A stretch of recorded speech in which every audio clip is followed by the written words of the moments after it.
and welcome. This is Julia Sana, licensed marriage and family therapist and a licensed mental health counselor. And I just wanted to talk a little bit today about conflict resolution in our relationships during this season of COVID-19. It's a tough topic because for a lot of us, we've been quarantined together, and it's really hard to avoid talking about some issues that have festered in our relationships.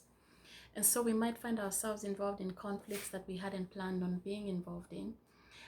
For most of us, the way human beings deal with conflict is we fall into two categories, really, two broad categories, and that's the withdrawers and pursuers.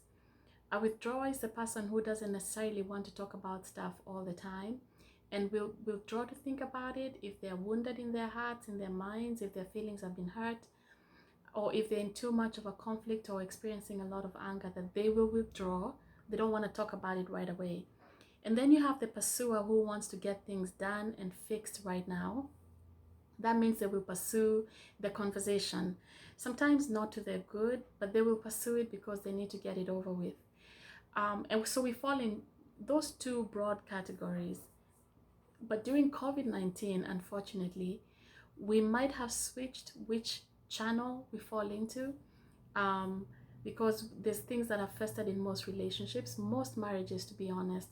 They're things you don't talk about, and you don't have to because you're both busy. You have a ton of things to get through. You have work, you have kids, you have a life outside of work and kids. Maybe you're in ministry, church ministry.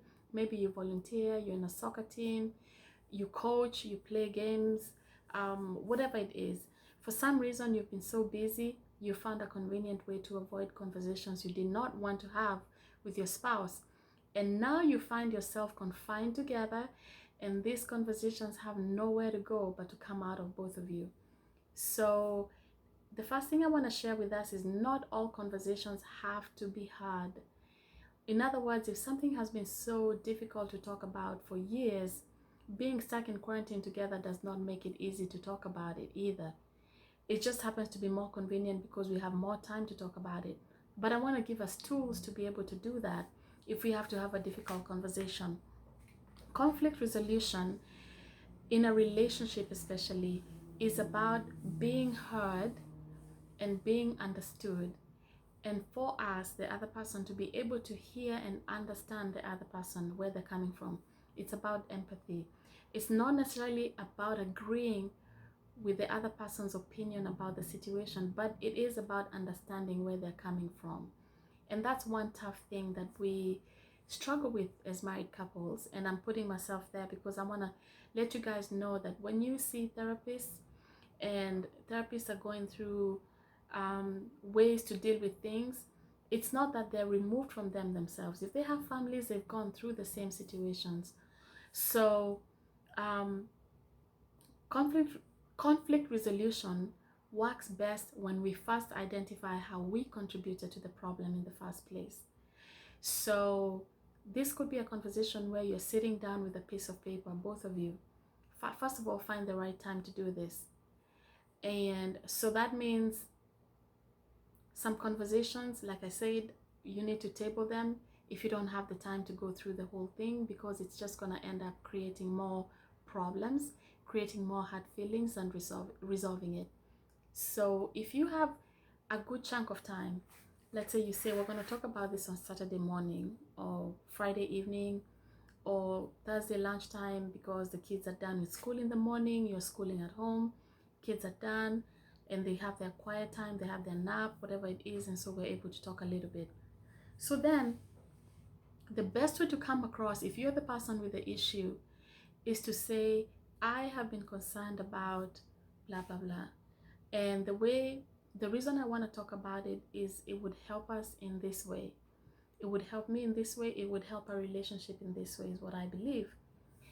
And you need to start with noting what you did to contribute to the situation. And most of the times, if we're like regular couples, we're not really thinking that we did anything wrong. We know exactly what our spouse did wrong, and we don't want to admit what we did wrong. So the best thing to say would be, I am so sorry that we've constantly missed out on having our date nights. I know this is an important thing for us, but we've not been able to have our date nights because I'm always canceling, or the person, maybe the spouse, this particular spouse, always gets extra, gets to stay at work extra hours, or something always comes up, or they forget.